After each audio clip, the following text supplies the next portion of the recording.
deck circle? Yeah. No, I used to play baseball. It was a while ago.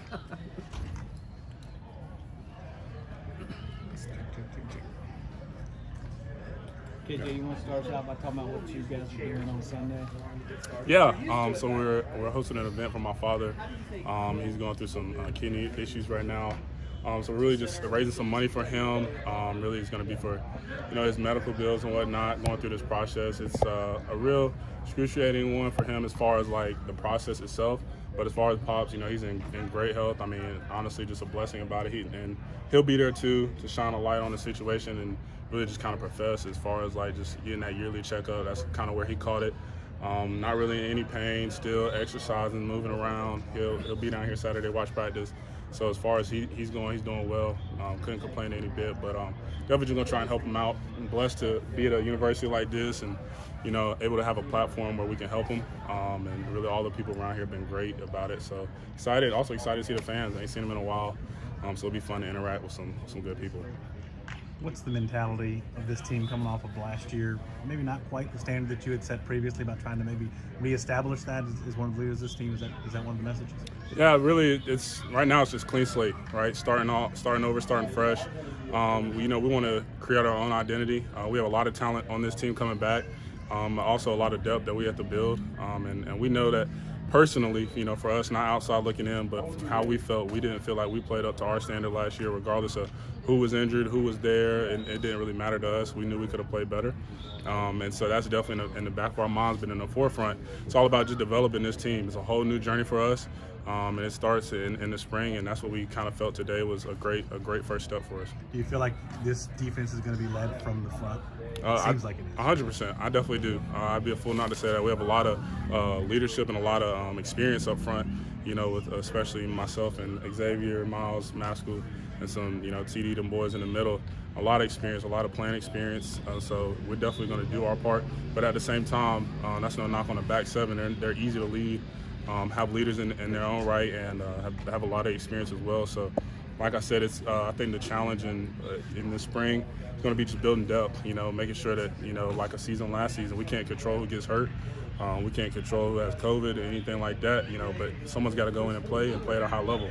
And now after being faced with that challenge, we have to be able to respond. So there's definitely a bigger sense of urgency to build that depth. And, I think we're going to do a great job of it this spring. When did XT tell you he was going to come back? He kept that on the DL. Three, which he should. That was a decision for him and his family. But I found out when y'all found out. It's being a friend, definitely had some conversations about it, throughout. But, personally, I was making my own decision too. So the last thing I wanted to do was get in his business or try and influence it either way. And that's kind of really why we, stayed away from each other as far as, communicating it too much because, we're all going through our own paths. But happy he's back. Blessed he's back. Coach Swinney made a great point in that 2014 D-line. Sean Williams, Grady, Los, and DJ all in the league today, right? Only two can go out there, but, great players, and they all still playing. And I think that's kind of the selflessness and the talent that we feel like we have in the defensive end room, and we're going to attack it. Whoever's out there, whatever two on the sideline, we're going to cheer them on. So excited about that opportunity, and definitely, like I said, glad he's back. What came with your process? What made you want to come back? For me, I felt like a little bit had to do with just not getting the spring last year, right? So I'm just blessed to be out here because coming off that injury, I didn't even get to practice last spring. Felt great today to get back out on that knee. No brace, no restriction, nothing, just flying around. So that was kind of part of it, just getting a whole full season. And secondly, I just felt like I had more in the tank. Personally just felt like I tapped into it a lot towards the end of the season. I'm getting a little bit more playing time, a little bit more comfort with, the defense and whatnot. And, I felt like I set myself up for a great year this year. And I'm in no rush, in real life situations. Some of these guys have to make these decisions for the betterment of their family. And I've been blessed with a great family with, a great backing. It's not really necessarily anybody I'm rushing to take care of or anything like that. And I have nothing but support from my family. So just get to take my time and really focus on my craft and, try and maximize all my time here. Did you submit any paperwork to a draft grade or any feedback from the league about? I personally didn't submit any, we get feedback and whatnot. It was pretty much the same as last year, and different things that you work on and, you know, different things that they said I got better at. But that wasn't, honestly, I really had not much to do with my decision. You know, it was more the respect of Coach Swinney's opinion, Coach Woody McCorvey's opinion, a lot of people who have been there, done that, and have seen it done a lot of times, you know, really understand the process and how sometimes, you know, those opinions can kind of be messed up, you know what I'm saying, when you're looking at draft grades or whatnot. But they've seen a lot of players, and, you know, their opinions mean a lot to me. And, you know, I know that they had the best in mind for myself. So, you know, it was easy. It was easy, you know, towards the end of it to say I want to come back and, you know, play here. What did Dabo tell you just as going through that process? Yeah, you know, we had some in-house conversation, but he felt like part of it was my knee. He felt like, you know, I started to get healthy, started to be more explosive, and, you know, like I said, coming into this season, not having any restrictions, he was excited for, you know, being able to build on my explosiveness, and he just felt like I could take another step, really holistically as a player, was being more physical, was making more plays, being more productive. And like I said, kind of what I showed at the end of the season last year, he felt like if I do that for an entire year, it could be great things for me, and I agreed with him. So like I said, ultimately, it didn't make it, you know, too hard to come back. I guess, did you feel like you were kind of slow at the beginning of the year? I mean, how much did you feel like not necessarily slow. I felt like I wasn't as fast as I have been, right? And I think, you know, checking in with my mental health as far as like how this stuff works, it's kind of hard to really accept the fact that once you go through any type of injury, you're no longer the same person you were, right? And I think that's something that I was really having a battle with, as far as like always comparing to what I was and who I was, instead of really accepting, you know, where I was now and, you know, how I can build from that. So kind of once I got a grasp on that mindset, it was a much easier to build. And like I said, it was, you know, like it had nothing to do with the speed more than it had to do with just the comfort and the confidence, you know, with what I was doing, the movements. I mean, there's some things we do on the field you can't necessarily replicate, you know, whether it be in agility drills or whatnot. And so today, honestly, was a great first day for my mental, just being able to, like I said, work on my legs and not have any restrictions going against, you know, our O-line. It felt really good to be back out there. You mentioned Woody McCorvey. What kind of role has he had? What's your relationship been like with him since your time here? That's the OG. That's the man with the plan. He's the real head coach. Coach Swinney's just like out there. But Big Wood, he's actually the head coach for y'all that don't know. But nah, he's just a great mentor. He has a great influence over, obviously, Coach Swinney, but the entire team. Like I said, he's been through it in the Hall of Fame. Like, you don't get in the Hall of Fame for just doing nothing, especially in the state of Alabama. And, you know, being a great coach that he was, he's seen a lot of different things, a lot of great players, and seen a lot of different stories. And so, and my dad being a coach, he's highly respected in that regard as well from my father. So we've just had a really great connection, you know, over the last 5 years. And his opinion definitely meant the world to me. Just going back to the event you're going to have on Sunday, is this something you wouldn't have been able to do without name, image, and likeness? I think it's one of those good opportunities. Yeah, it would have definitely been tough to navigate. Shout out to my teammates. You know, they're not making anything off of this. This is just out the kindness of their hearts. You know, just trying to help me, and you know, it's really a testament to the type of guys that we bring here. But yeah, it really had nothing to do, I don't think, with the payment as far as like who's getting paid what. All proceeds going to, you know, my father's foundation. But yeah, NIL definitely kind of opens up that thought process as far as, you know, how, if it would have worked or if we even could have done this with compliance or whatnot before all this came out. But, you know, definitely just grateful that we even get the opportunity. I mean, obviously you haven't worked directly with Nick Eason, but what have you seen or heard about him from, you know, the D tackles? He's the real deal. Today was the first day, but I've been impressed with him ever since I met him. First off, great, genuine guy, down to earth. And, you know, honestly, it's kind of shaky, right? Like, with my dad being a coach, I really understand or have a pretty good grasp of how unstable this business can be in coaching. And we've had a great, like, uncommon stability here. So our world was kind of shaken with, you know, Coach V and some of those guys leaving.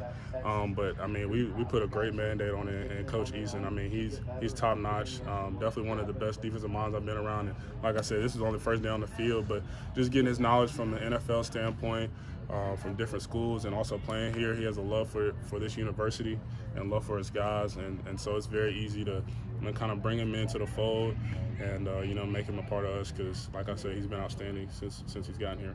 Do y'all know any of the Auburn players that he used to coach or got any kind of feedback from anybody else? I don't personally. I know some of the guys are connected, woven, you know, through the college world. I don't, but like I said, from what I've seen, they were blessed too, you know, to have a coach like him And like I said, just glad we have him.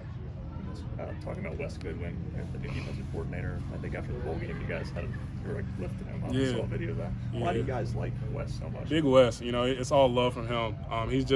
It's easy for an older guy to love Wes because, you know, obviously Coach V being a great coach he was, but we also got to see Wes work in the background, right? He was able to be the mind of the scheme, right? Coach V was a great mind as far as coaching and putting all the schemes together, and Coach Wes was right beside him. So we know what he's capable of.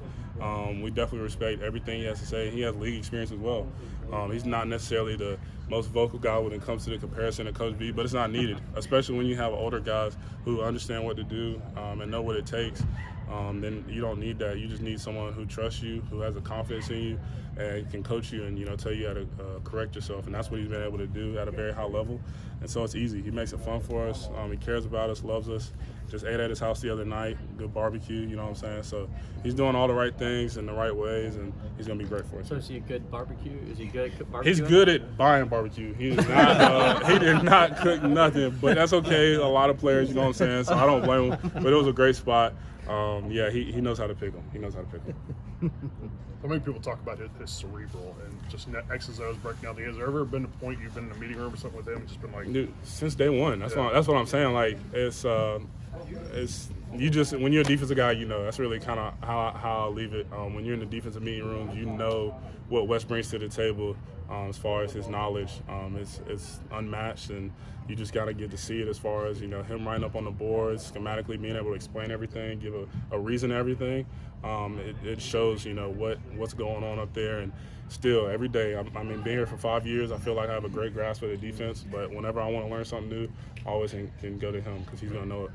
Does he ever just kind of blow you away with, like, you know, like, man, I didn't think about it that way. He just thought about that and pointed it out to me. I mean, I'm kind of past the point of being blown away. Like I said, I definitely was blown away when I first got here. You know, Big West doesn't look like the big, intimidating coach like the typical, right? But the knowledge is there. Knowledge is there, and he shows us, you know, day in, day out that he's going to put us in the right position to be successful. When it comes to the D-line as a whole, you obviously pretty much get everybody back. I think I saw you were calling you guys the Avengers. Yeah. How did you why that name? Yeah, I like that. That's a great question. So we got a little crew coming out. I ain't going to throw it all out there yet, but everybody kept asking, like, we felt like we had a great excitement, right, for the guys coming back. A lot of hoorah for what we could do this year. And obviously we had a great example in the Power Rangers, but it's time for something new. So that's kind of what we came up with, different characters and whatnot. So everybody will get to show themselves in their own right, you know, through time. But that's definitely what we're looking like this year for sure. You and XT, that were baby Power Rangers. So how can you go up the Marvel side? I mean, how does that work? we weren't in the Power Rangers. We wasn't the cool kids. Like, they had their own little group. You know what I'm saying? Me and X was the babies, and, you know, we just had to marvel. You know what I'm saying? They got the job done. But now they showed us the ropes, so now we know how to fight, you know, fight off crime. We know how to do it the right way. Can you reveal which Avenger you are? I am Captain America. That's me. I get that out there. And we'll leave it there. Okay. Y'all gonna just tell us who everything is at Halloween or something? Is that I don't know. We'll have to discuss. That's what I'm saying. I can't put it on the forefront for them boys. You know, they might want to reveal themselves. You know, when you come into, you know, common people, you know, just walking around, you can't necessarily show your true identity. So I'll let them reveal themselves through time. In due time. Yeah, in due time. Anybody else for KJ? All right. Thanks, KJ. Thank y'all so much. Thanks, Coach.